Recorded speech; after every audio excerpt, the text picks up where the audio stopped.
तो स्टूडेंट्स, आज हम जिस चैप्टर को शुरू करने वाले हैं उसका नाम है इनकम टैक्स।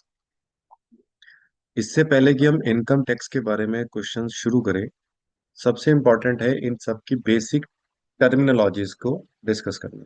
ठीक है, देखिएगा। सबसे पहले जो हम इसमें बात करने वाले हैं वो है आपका फाइनेंशियल ईयर। ठीक है, फाइनेंशियल ईयर वो ईयर है जिसमें आपको अपनी सेविंग दिखानी है, आपको टैक्स उसमें लगेगा। जैसे अगर हम यहाँ देखें तो 1 अप्रैल और करंट ईयर से 31 यानी 31 मार्च ऑफ द नेक्स्ट ईयर। मान लीजिए आज 2026 अगर चल रहा है तो 2026 में 1 अप्रैल 2026 से 31 मार्च 2027 ये कहलाएगा फाइनेंशियल ईयर। और उस 2027 से अगली 2028 तक जो ईयर होगा उसको बोलेंगे असेसमेंट ईयर, यानी next year after after the financial year. उसके बाद आता है gross income. It is the total income of an individual earn from different sources. जहां से आपने बहुत सारे सोर्सेस से जो आपने इनकम जनरेट करी है उसको हम बोलेंगे ग्रॉस इनकम। फिर आता है इसमें एग्जम्पशन और डिडक्शन। कुछ लोग क्या करते हैं, जैसे मिडिल क्लास हो गए या हाइयर मिडिल क्लास भी हैं, वो अपने टैक्स को बचाने के लिए कुछ ना कुछ सेविंग करते हैं। कुछ सरकार देती है डिडक्शन, जैसे उसने स्टैंडर्ड डिडक्शन रखा हुआ है 50,000 रुपीज का ओल्ड बजट्स में, और जो न्यू है उसमें 75,000 का है। साथ में आप चाहें तो आप भी अपने टैक्स को बचा सकते हैं bye saving some amount.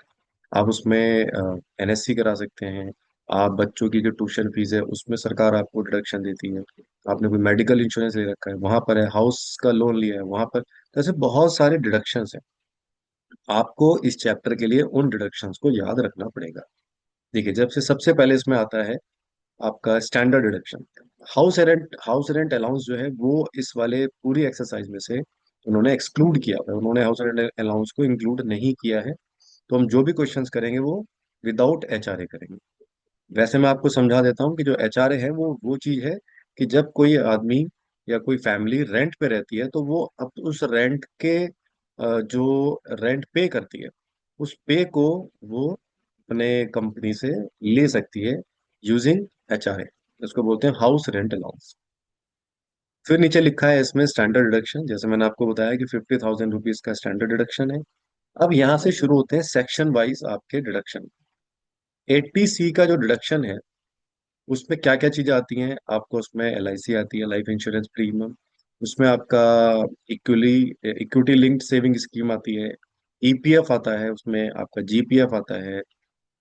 Principal payment of home loan, ध्यान रखना, होम लोन अलग उसमें जाता है ईएमआई में, लेकिन उसका जो प्रिंसिपल पेमेंट है वो एटीसी में आता है। ट्यूशन फीस है, दो बच्चों की ट्यूशन फीस आपको उसमें एटीसी में आपको एग्जाम्प्ट हो सकती है। पीपीएफ अकाउंट अगर आपने ओपन किया हुआ है, एनएससी है आपकी, नेशनल पेंशन स्कीम एनपीएस है, ये सारी की सारी किस्में कवर्ड होती हैं एटीसी में। और एटीसी में मैक्सिमम आप 1.5 लाख इतना ही क्लेम कर सकते हैं। इससे ज्यादा अगर आपका हो रहा है तो भी गवर्नमेंट आपको 1.5 लाख से ऊपर का क्लेम नहीं देगी। उसके बाद आते हैं इसमें अगले उसमें नेक्स्ट सेक्शन है 80D। ये वो सेक्शन है जहां पर आपकी मेडिकल इंश्योरेंस प्रीमियम पे करता है अपनी फैमिली को सिक्योर करने के लिए, और वो प्रीमियम मैक्सिमम आपका हो सकता है 25,000। उसके बाद आता है आपने होम लोन लिया हुआ है, होम लोन के लिए आपको मैक्सिमम 2 लाख तक का जो इंटरेस्ट है और इंटरेस्ट वो आपको उसमें एग्जाम्प्ट किया जा सकता है। उसके बाद आता है 80E का डिडक्शन। ये वो है जैसे आपने अपनी वाइफ के लिए या बच्चों के लिए आपने एजुकेशन लोन लिया हुआ है, और ये मैक्सिमम 8 फाइनेंशियल ईयर तक आप उसको क्लेम कर सकते हैं। फिर आता है 80G। 80G डिडक्शन वो है जब आप किसी को डोनेट करते हैं, कोई चैरिटी करते हैं, तो उस चैरिटी में 80G का कॉलम आता है। अब इसमें देखो क्या होता है, ये लिखा हुआ है 100%। तो कुछ स्कीम्स ऐसी हैं जैसे प्राइम मिनिस्टर की नेशनल रिलीफ फंड्स है, वो 100 स्कीम है, 100% उसमें एग्जाम हो जाता है। फैमिली वेलफेयर में आपको 100% मिलेगा। नेशनल सिक्योरिटी फंड है, प्राइम मिनिस्टर्स ये अर्मेनिया अर्थक्वेक रिलीफ फंड्स हैं, इसमें आपको 100% है। और कुछ ऐसे हैं जिसमें 50% है बट वो कम है। जैसे आप नीचे के देखेंगे तो prime minister drought relief fund है उसमें 50%, उसके बाद इंदिरा गांधी में भी 50% है, और प्राइम ये जवाहरलाल नेहरू मेमोरियल फंड इसमें भी आपका 50% का एग्जम्प्टेड है। उसके बाद आता है डिडक्शन अंडर 80TT। ये जो 80TT डिडक्शन है ये है आपका, अगर बैंक का इंटरेस्ट आपका 10,000 से ऊपर जा रहा है तो केवल और केवल आपको उसमें 10,000 का ही डिडक्शन हो सकता है। वो आता है आपका 80 TDA में। राइट। जैसे आपने सेविंग स्कीम करी है या आपने अपना कोई सैलरी अकाउंट है, उसमें आपको टैक्स मिल रहा है या उसमें इंटरेस्ट मिल रहा है, सॉरी, तो वो इंटरेस्ट का एग्जाम्पशन मैक्सिमम कितना हो सकता है? 10,000। उसके बाद आते हैं टैक्सेबल इनकम। अब टैक्सेबल इनकम कैसे निकालेंगे? सारी की सारी ग्रॉस इनकम में से आपने जो सेविंग करी है, डिडक्शन है, वो माइनस कर दीजिए। तो जो रिमेनिंग अमाउंट है वो आपका क्या होगा? Taxation, taxable income.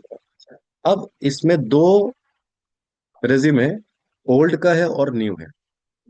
कई बार क्या होता है कि हमें ओल्ड में फायदा होता है अप्लाई करने में, और कई बार ये होगा कि हमें न्यू में फायदा। एक बार इस टेबल को भी समझ लेते हैं।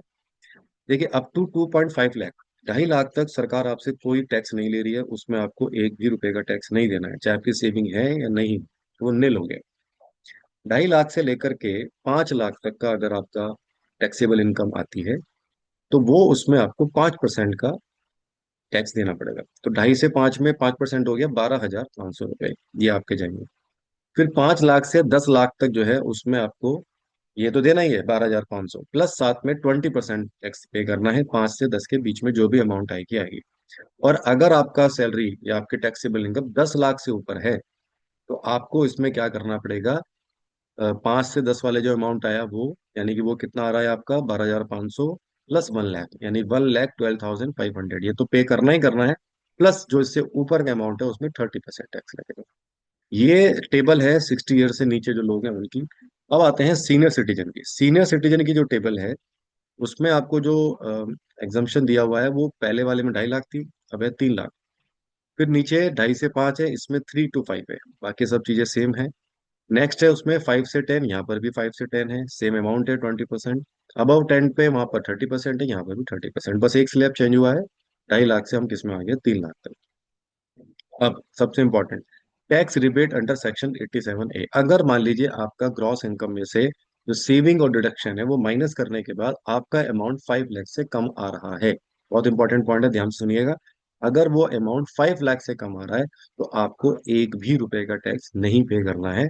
यानी जो आपके 12,500 रुपये आने वाले थे टैक्स में, वो भी आपके निल हो जाएंगे। ये कब होगा? जब आपकी टैक्सेबल इनकम 5 लाख से कम होगी। लास्ट में जो सबसे इंपॉर्टेंट पॉइंट है वो है हेल्थ एंड एजुकेशन सेस। ये 4% है। जो भी टैक्सेबल इनकम आपकी बनेगी, उसमें से 4% आपको सरकार को देना पड़ेगा एजुकेशन सेस के नाम से। अब ये जो एक टेबल थी मैंने आपको बताई थी ओल्ड वाली, और जो न्यू रेजिम है उसके हिसाब से भी हम देख लेते हैं कि उसमें उसने क्या क्या चीजें इसमें मेंशन की हुई है। ओके, देखिएगा। इसमें क्या है, 3 लाख तक आपको कोई टैक्स नहीं पे करना है। 3 से 7 लाख में आपको 5% पे करना है। जो 3 लाख से ऊपर है, ध्यान रखना स्टैंडर्ड डिडक्शन इस बार 75,000। 7 लाख से 10 लाख, देखो उसमें क्या था, 3 से 5 था, फिर 5 से 10 था, यहाँ सीधे 3 से 7 के बीच में कोई 5% का टैक्स है। और 7 से 10 के बीच में यहाँ पर कितना हो गया आपका? पुराना वाला टैक्स प्लस 10% हो गया। ये बात समझ में आ गई सबको? ठीक है। तो इसको हम लोग अभी क्वेश्चन शुरू करते हैं, और इन सब चीजों में देखते हैं कि कहाँ कहाँ पर हमें लगेगा कि आपको और कुछ समझाने की जरूरत है। वैसे तो ये सारी टेबल से ही आपको क्लियर हो गया होगा। ठीक है, यहाँ से हम क्वेश्चन शुरू करते हैं, और फिर उन क्वेश्चंस के थ्रू ही हम इस टैक्सेशन सिस्टम को अच्छे से समझेंगे। चलिए तो स्टार्ट करते हैं। मैं यहाँ पर इसको ओपन कर दे रहा हूँ, और हम शुरू करते हैं अपना इनकम टैक्स। ठीक है, बुक ओपन करिएगा सब लोग, और जो क्वेश्चन नंबर 1 है हम वहां से शुरू कर रहे हैं। क्वेश्चन नंबर 1 है, in financial year 2019 and 20 mister Aman gross income was 6,900 8,000 exclusive of HRA. यहाँ सभी क्वेश्चंस में एचआरए एक्सक्लूज किया हुआ है। ही deposit 6,000 per month in NPS. देखिए, मैं पहले क्वेश्चन में सारी डिटेलिंग लिखूंगा, उसके बाद में सारे क्वेश्चंस में आपको केवल और केवल लॉजिक समझाऊंगा। लिखने का जो मटेरियल होगा वो आप उसी फर्स्ट क्वेश्चन से बाकी क्वेश्चंस में ऐड ऑन कर लें।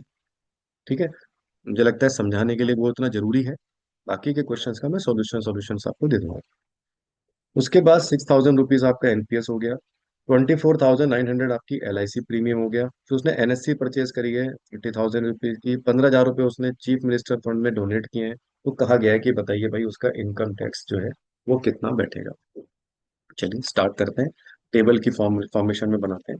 सबसे पहले देखते हैं जो उसकी ग्रॉस इनकम है वो कितनी आ रही है बेटा।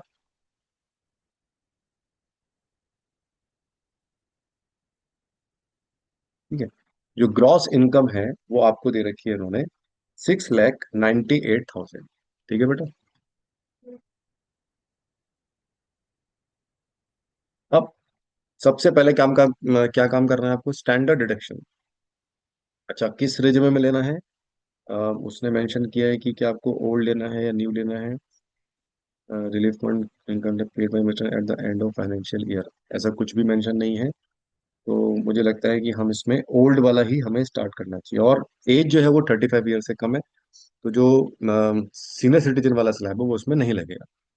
देखिए, स्टैंडर्ड डिडक्शन जो है वो कितना बैठ रहा है, कितना बैठेगा बेटा उसमें, वो बैठेगा आपका 50,000। तो हम यहाँ से 50,000 रुपीज को क्या कर देते हैं, माइनस। ठीक हो गया। ठीक है, अब इसको आप माइनस करेंगे तो ये 0,0,0,8 और एंड 6,48,000 आपका फिलहाल स्टैंडर्ड डिडक्शन होता है। अब सबसे पहले 80C में कैलकुलेट करते हैं हमारे पास कौन कौन सी चीजें उसने 80C में ऐड करी है। सबसे पहले ऐड किया उसने 6,000 रुपीज पर मंथ की एनपीएस, और एक साल तक हमें लेना है।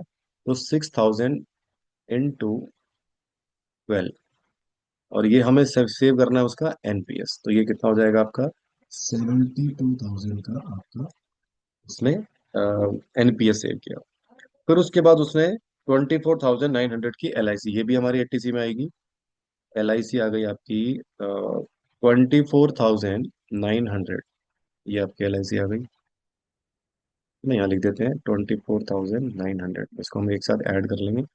उसके बाद आ रहा है एनएससी। एनएससी कितने की ली है उसने, एनएससी ली है 40,000 रुपीज की। ठीक है भाई। तो अगर हम इन सबको ऐड करते हैं तो ये 0,0,9, ये 6, और ये हो गया आपका 1,36,000। देखिए ये 1.5 लाख से कम है, यानी कि हम इतना ही रखेंगे। अगर ये 1.5 से ऊपर होता तो 1.5 ही हम इसके अंदर लेते। ठीक है। अब ये वाला अमाउंट में से हम इसको डिडक्ट कर देते हैं। तो less deduction under 80C, deduction under 80C कितना बैठेगा, तो ये हो जाएगा आपका 6,48,000। उसमें से आपने माइनस कर दिया 1,36,900।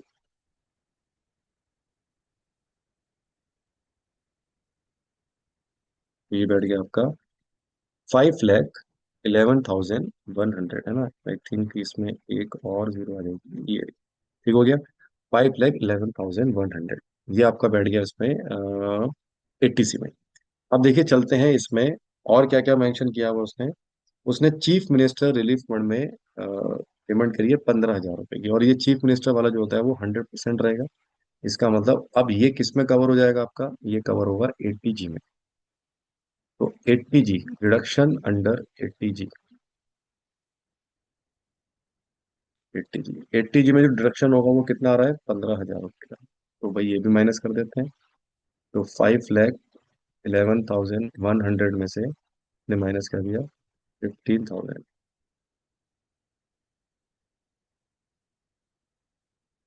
ये हो गया आपका 4,96,100 रुपीज। यहाँ तक हम पहुंच चुके हैं। इसके बाद हमारे पास ऐसा कुछ मेंशन नहीं है। अब देखिएगा, 4,96,000 में और कोई डिडक्शन हमारे पास नहीं है, है क्या, नहीं है। मैंने आपको क्या बोला था, अगर ये टैक्सेबल इनकम, ये बैठी है आपकी टैक्सेबल इनकम,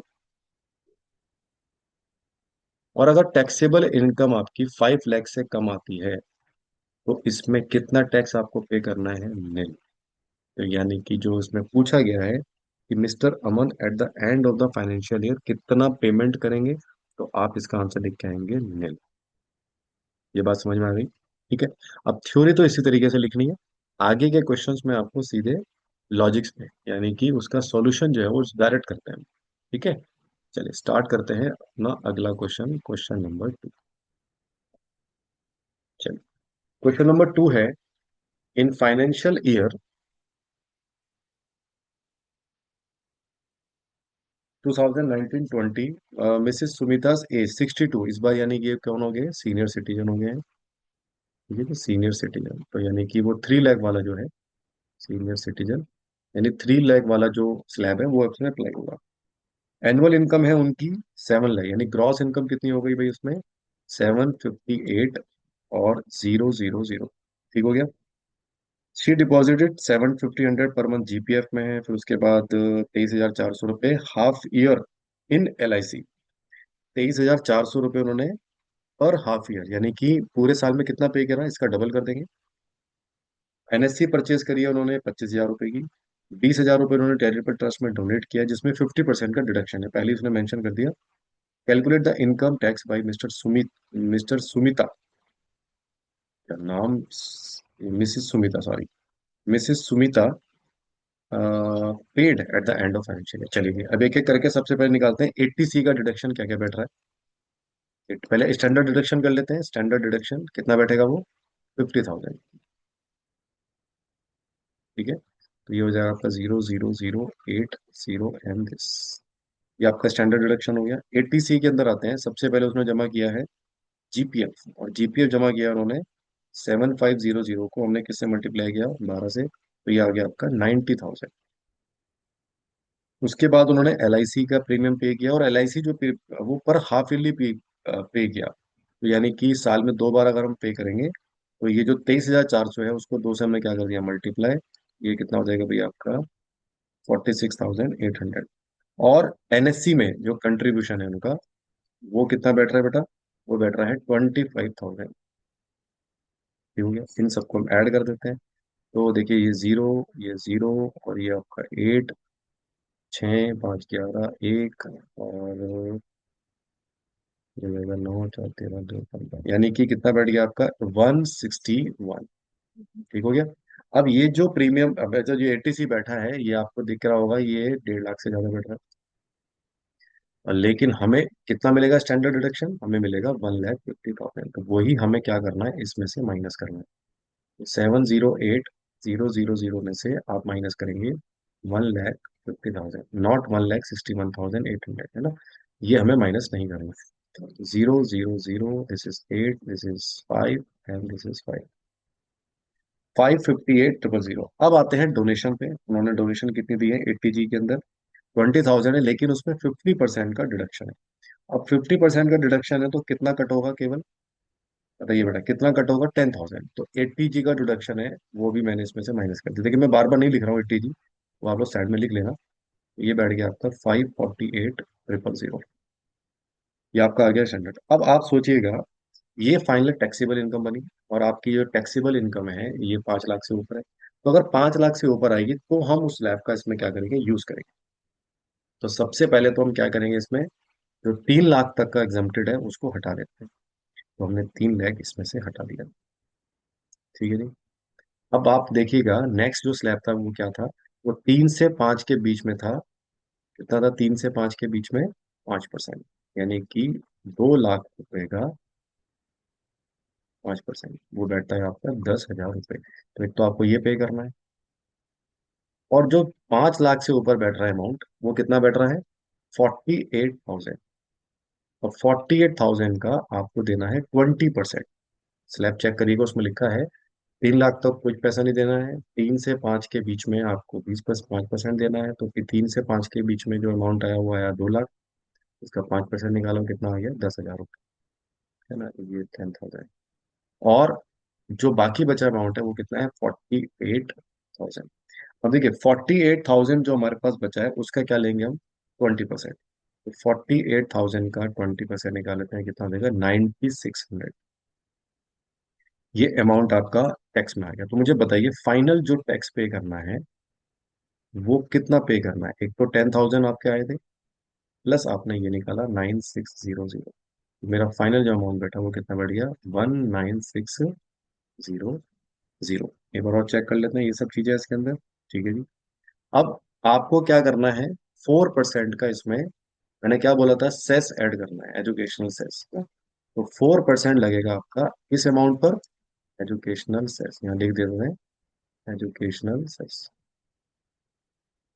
यानी कि 19,600 का 4%। मैं थोड़ा सा फास्ट करने के लिए कैलकुलेटर का यूज कर लेते हैं जल्दी जल्दी, क्योंकि हमारे पे वीडियो जो है वो कम बने, है ना, कैलकुलेट छोट बन जाए और समझ में आपको आ जाए। तो इसको कैलकुलेट कर लेते हैं। ये आपका बैठ रहा है भाई, इसको कैलकुलेट करने के बाद 784, तो ये आ गया आपका 784। ये और ऐड होगा, जो फाइनल टैक्स आ गया वो आपका आ जाएगा 19600 प्लस 784, ये बैठ रहा है 20384। ठीक हो गया। ये आपका फाइनल अमाउंट आ गया। ये होगा उसकी टैक्सेबल, यानी जो टैक्स सरकार को जाएगा वो ये जाएगा। मेरे ख्याल से अब आपको इस क्वेश्चन को अच्छे से समझ में अगर आपके आ गया है, तो बाकी के क्वेश्चंस भी इसी तरीके से हम लोग सॉल्व करेंगे। चलिए स्टार्ट करते हैं क्वेश्चन नंबर 3 पर। ठीक है, चलिए पढ़ते हैं। क्या क्या लिखा है। एज 48 है। ग्रॉस इनकम कितनी है लिख लेते हैं साइड में। 9050। ठीक है जी। ये ग्रॉस इनकम हो गई। मैं कैलकुलेटर को भी यहीं साथ में ले लेता हूँ। आप भी साथ साथ लेके चलिएगा और इसको साथ ही साथ मेरे साथ साथ करिए सॉल्व। एनपी स्टैंडर्ड डिडक्शन लगा दें सबसे पहले। 50,000 का कितना हो गया? 9 लाख। चलिए अब सबसे पहले एटीसी पकड़ते हैं। एटीसी में क्या क्या आ रहा है? एटीसी में आ रहा है, एक तो एनपीएस आ रही है 9200 इंटू 12। तो इसको कैलकुलेट 9200 रुपये उसने पर मंथ जमा करे हैं एनपीएस में, तो मल्टीप्लाई कर देते हैं 12 से, तो ये बैठ रहा है 110400। तो ये बैठ रहा है 110400। क्या चीज है ये आपकी एनपीएस। एलआईसी देख लेते हैं। एलआईसी कितनी है? 29,000 रुपये की। और ट्यूशन फीस देखो, इस बार ट्यूशन फीस भी आ गई। 42,000 रुपये की ट्यूशन फीस है। ठीक है, 42,000। और प्रिंसिपल ऑफ होम लोन, मैंने आपको क्या बोला था, जो होम लोन है प्रिंसिपल का, वो भी आपका इसी में जाएगा। वो कितना है आपका? 18,000। और देखिए तो और तो कुछ नहीं है। अच्छा, इंटरेस्ट पे करा है उसने 1 लाख, वो आप बाद में जोड़ेंगे। मेडिकल क्लेम पॉलिसी पॉलिसी इसका भी अलग सेक्शन है। ये सारे ऐड कर लेते हैं भाई, फटाफट से इसको ऐड करके देखते हैं। 1,10,000, 29,000, 42,000। ये बैठ रहा है बेटा 199,400। तो ये बैठ गया 199,400। बट अगेन ये 1.5 लाख से ज्यादा है, तो आपको इसमें मैक्सिमम रिबेट क्या मिल सकती है? 1,50,000। तो हम क्या करेंगे? 9 लाख में से 1,50,000 क्या करेंगे उसमें से माइनस। ये बैठ गया 7,50,000। अब आते हैं भाई आपको इंटरेस्ट। देखो होम लोन पे, मेडिकल पॉलिसी पे है आपका, he paid this interest and this home loan. अब होम लोन जो आता है वो आपका सेक्शन 24 आता है। ये आई थिंक मैं उसको बताना भूल गया आपको। सेक्शन 24 में आपका होम लोन आता है। ठीक है, हालांकि मैंने बताया था, वो सेक्शन नहीं बताया। तो उसमें कितना इंटरेस्ट आपने पे करा है? 1,09,000। और ये भी आपका इसमें एग्जाम्प्ट हो जाएगा। अभी इसको माइनस कर देते हैं। तो 750 में से ये माइनस कर दीजिए, तो कितना बैठ जाएगा आपका, तो लगा लेते हैं। 750 - 109, 641,000। 641,000। ये भैया आपका होम लोन से डिडक्शन हो गया। अब आते हैं भाई मेडिकल पॉलिसी, वो कितनी थी आपकी? 18,400 रुपये। और आपको पता है ये जो सेक्शन जाता है मेडिकल पॉलिसी का, वो जाता है 80D के अंडर। तो 80D में 18,400 रुपये ये भी आपके कम हो जाएंगे। तो ये बैठ गया आपके 3,32,000, नॉट 32,000, 22,600 रुपये। ठीक हो गया। अब देखो और क्या क्या बचा है। आई थिंक ये सारा हमने कवर अप कर चुका। तो ये आपकी टैक्सेबल इनकम हो गई। एज 48 है तो 2.5 लाख रुपए तक की रिबेट मिलेगी। 2.5 लाख तक, और 2.5 से 5 मैंने आपको बोला था 12,500 रुपये आपको देने ही देने हैं। 2.5 से 5 लाख के बीच में। तो 5 हटा देते हैं, कितना बचा? 1,22,600। इस पे जाएगा आपका 20% का टैक्स। और 1,22,000 रुपये का जो 20% बैठ रहा है, वो बैठ रहा है 24,520। 24,520। बताइए आपको नेट जो टैक्स पे करना है वो कितना पे करना है?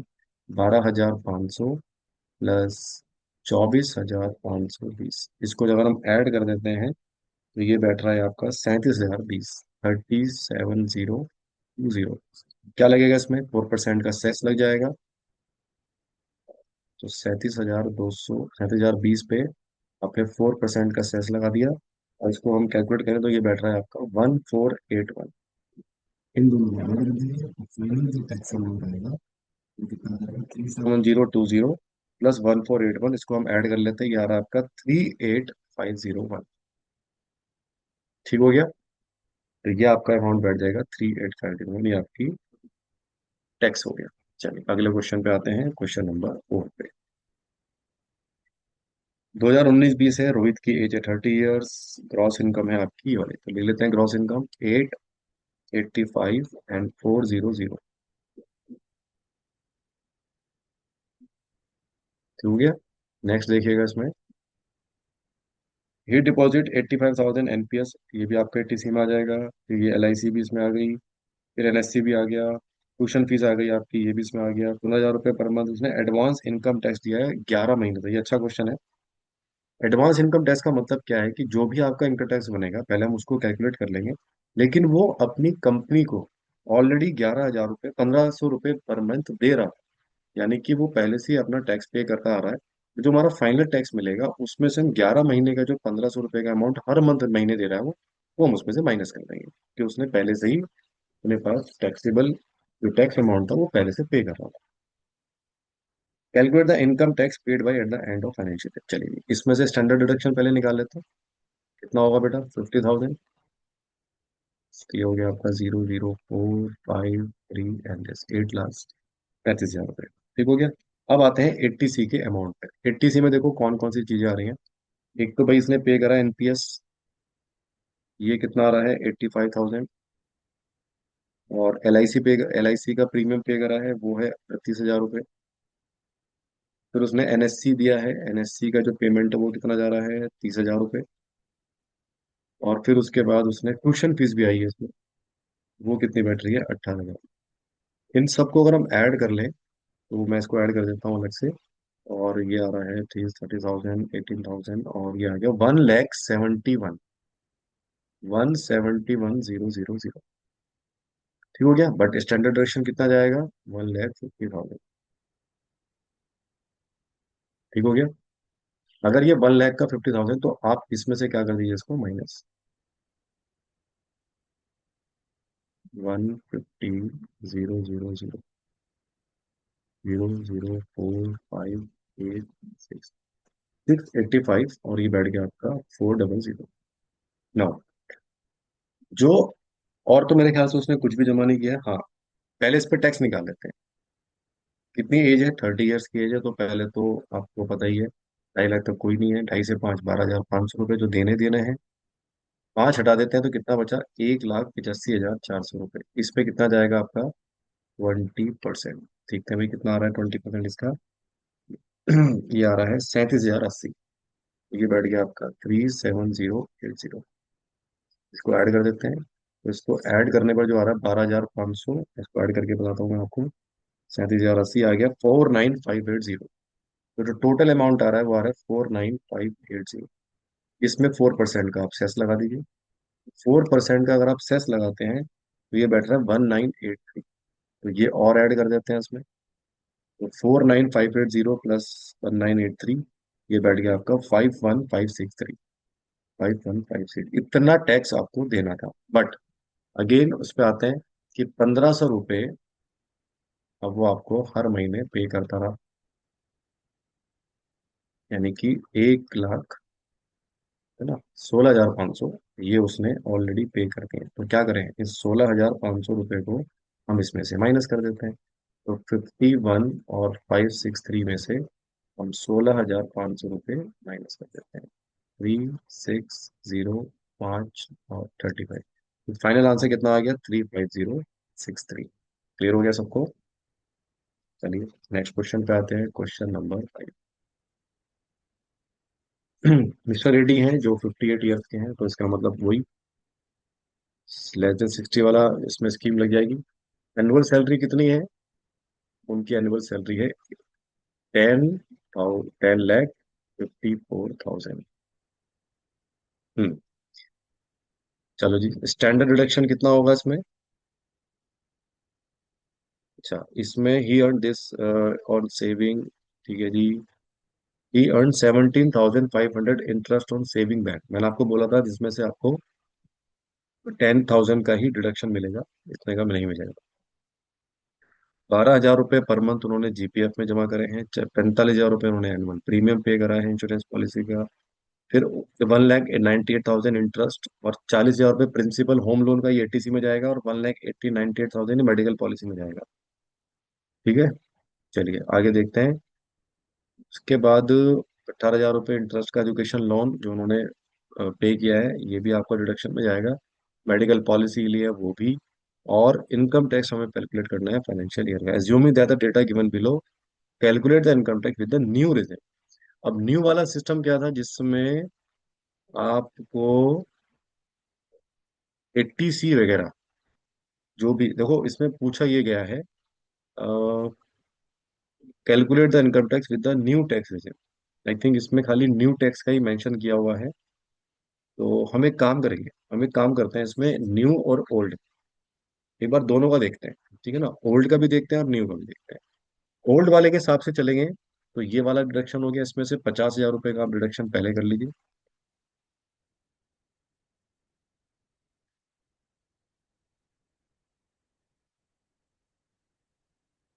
ठीक है जी, ये जीरो आ गया, ये फोर, दिस इज जीरो। तो ये आपका अमाउंट आ गया। अब इसमें से 80C वाला जो अमाउंट है उसको अलग से कैलकुलेट कर लेते हैं। जीपीएफ हो गया 12,000 रुपये का 12 के साथ, तो 1,44,000। इंश्योरेंस पे करा है उन्होंने 45। होम लोन ये कितना दिया है उन्होंने, 40,000। अब आप देख सकते हैं ये पहले से ही ये सारा का सारा अमाउंट 1.5 लाख से ज्यादा जा रहा है। तो आपको स्टैंडर्ड कितना मिलेगा, 1,50,000। तो 1,50,000 हम इसमें से क्या कर देते हैं, माइनस। ठीक हो गया, ये 0,0,0,4,5,8। तो ये कितना बैठ गया आपका, 8,54,000, 80C। अब आते हैं, इसमें से हमें वो अमाउंट माइनस करना है जो हमारे पास इंटरेस्ट था। क्लियर हो गया। अच्छा, इंटरेस्ट को अगर हम इसमें से डिडक्ट करते हैं, स्टैंडर्ड भी हमने डिडक्ट कर दिया, इंटरेस्ट जाएगा आपका कितना, 10,000। ठीक हो गया। तो हम इसमें से केवल और केवल 10,000 ही माइनस करेंगे। चलिए 10,000 माइनस कर देते हैं इसमें से।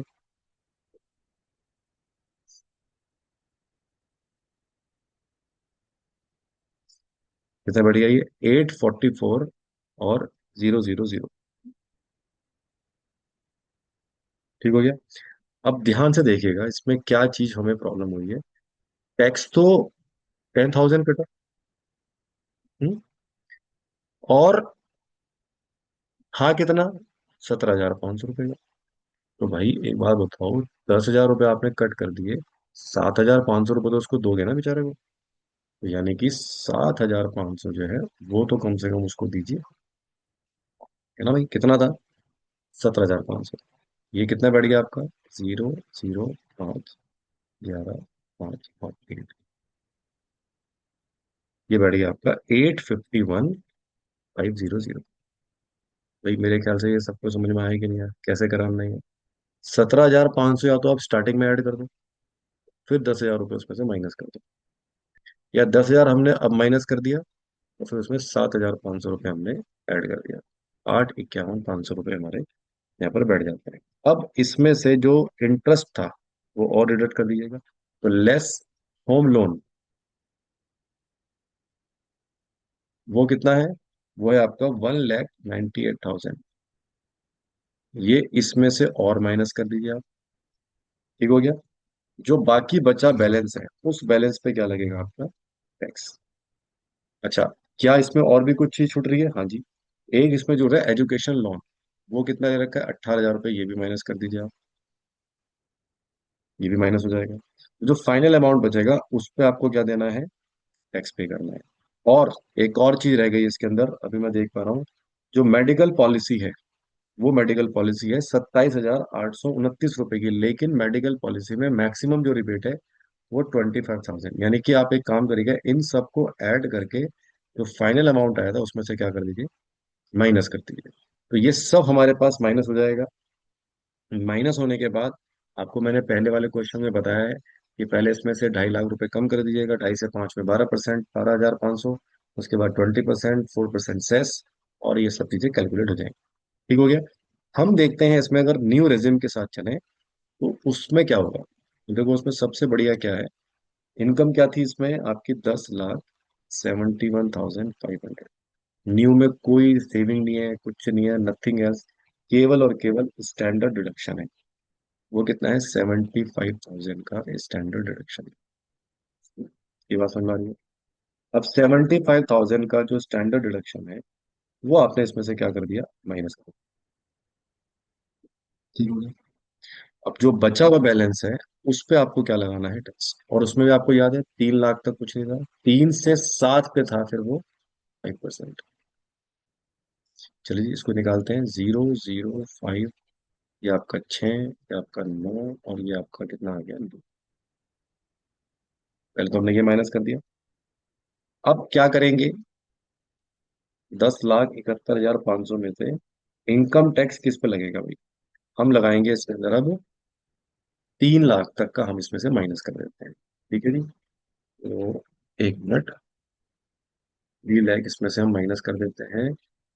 तो ये कितने का बैठेगा भाई, है ना। चलो यहीं पे कर देते हैं, लेस करके 3 लाख।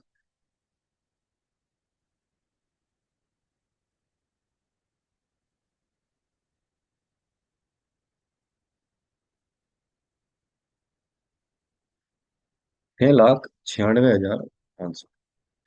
3 लाख, 3 से लेकर के 7 के बीच में जो अमाउंट बैठा है ना, अब कितना बैठा है वो, देखिए 9 लाख में से 3 लाख हटा दिया आपने। ठीक है। 3 से 7 के बीच में जो अमाउंट है वो ये वाला अमाउंट बैठा है, इस पूरे अमाउंट का 6,9,6,5,0,0, इसका हम कितना निकालेंगे, 20%। कितना बैठ गया वो, 1,39,900 रुपये। ठीक है।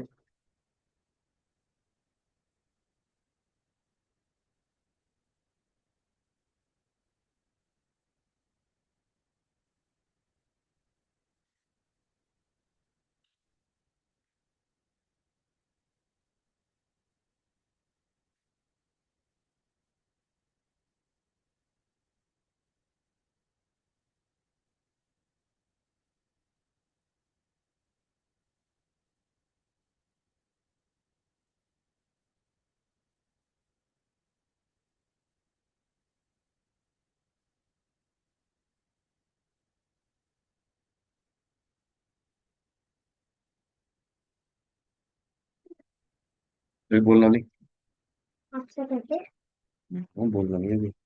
आप करते हैं, मैं काम कर रहा था तब, बिल्कुल ना बोलना भी है ना बीच में। थोड़ी देर में बात करूंगा आपसे मैं। पापा से मैं कैसे चलूं। चलो नो नो नो नो, वहाँ बैठो, वहाँ बैठो जल्दी में।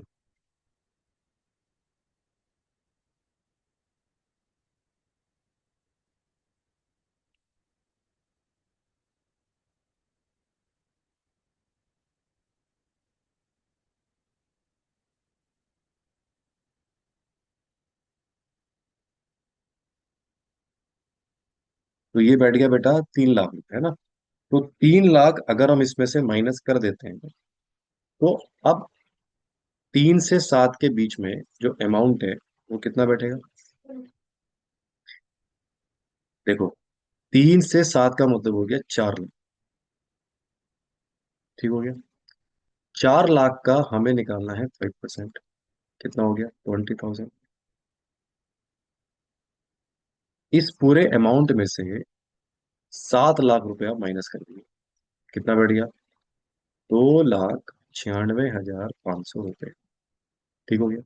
और इस 2,96,500 रुपये का आगे जो मेंशन किया हुआ है, यानी कि उसमें अगर आप देखेंगे न्यू रिजर्व में, वहां पर 10% आ रहा है।